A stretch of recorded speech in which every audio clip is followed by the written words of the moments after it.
I guess this is not necessarily the sexiest clip, but I want to bring up this Israel-Palestine situation, if you guys have that teed up.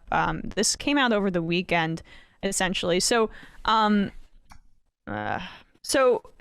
there's a neighborhood in East Jerusalem. I can't pronounce it really. It's called Sheikh Jarrah, and it's where many Palestinians live. And as a part of the just general brutality of the Israeli government, they are trying to evict these Palestinians from their homes as the Israeli government continues to settle and creep into Palestinian territory.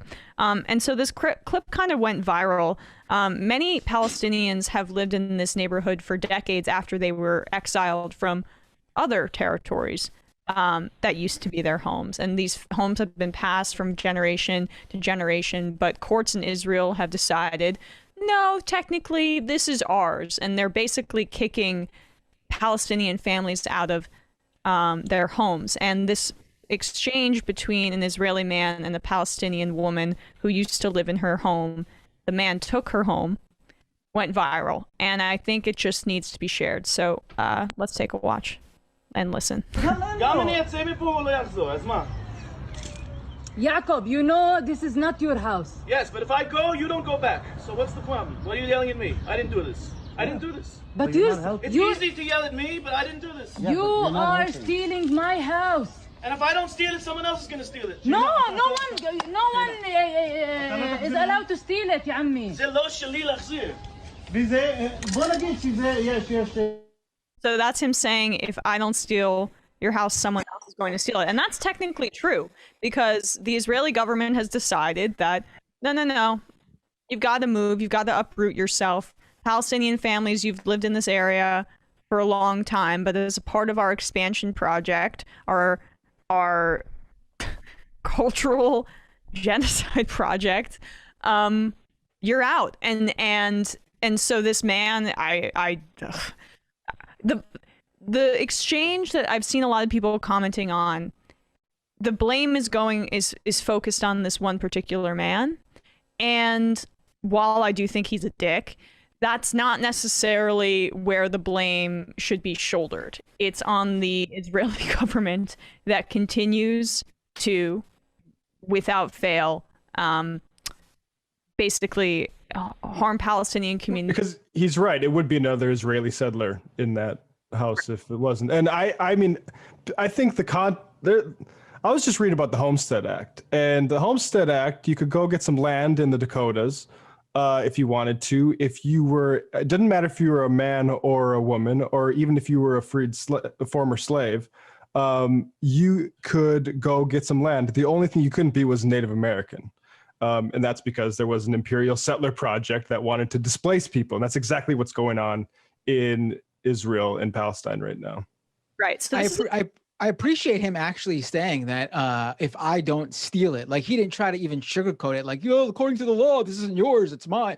He didn't even try that. He just said, I'm stealing it. That's right. Yeah. I mean, I appreciate him at least being honest with what he's doing. Not that it matters, honestly. Yeah. It's just, I was disturbed by his I guess flippancy, I guess, but I want the focus to be more on how the Israeli government has been in this incredible rightward, not just shift, but just takeover for decades at this point. And there has been very little leftist opportunity to push back. And so these things become commonplace. But when you see a woman who's crying out and saying, this is my family home and you're taking it from me, yeah, he's not doing it. It's the governmental structure that's allowing someone like that to behave with such selfishness. And that's what where the blame should be focused, in my view. I mean, so long as it's exclusive of Arabs, it's an entire society built on theft. Yes, exactly. And so the Jerusalem District Court basically ruled last week that at least 6 families must vacate their homes on Sunday. They've lived there for multiple decades in a row. And there are going to be more families that are going to be evicted just because the Israeli courts and government say so, by August 1st. And this is not, of course, an isolated case. This is going to happen throughout many communities in East Jerusalem and elsewhere, as the Israeli government continues its illegal settlements that are illegal under international law and have been stated as such multiple times. Right. Yeah, it's really depressing to see this go on. I mean, I don't know what needs to be done. What the line that needs to be crossed for, honestly, the United States to make a stand. I mean, I could say the international community, but I mean, the U.S. really could put their foot down and say something, and that would be the end of it. Because without us, what's Israel going to do? I just don't get it too, because it'd be the easiest thing in the world now, especially after Trump and how, and I know his reign is currently up in the air with Bibi Netanyahu.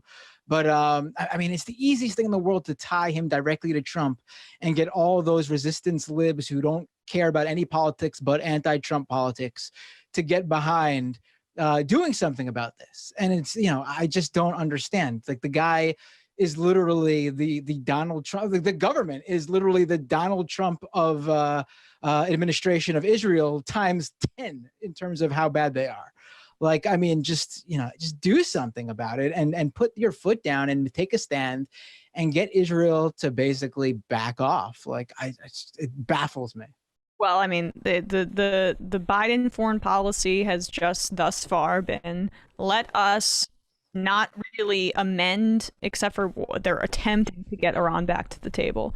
But let's not amend any of the harms done by the Trump administration, and let's just give deference to the foreign policy blob that does harm on a regular basis. So it's just foreign policy consensus. Let's revert to that. Let's return to that, and not have any imagination and allow the machine to keep churning on. And so that's what we've seen personified by Blinken and Biden.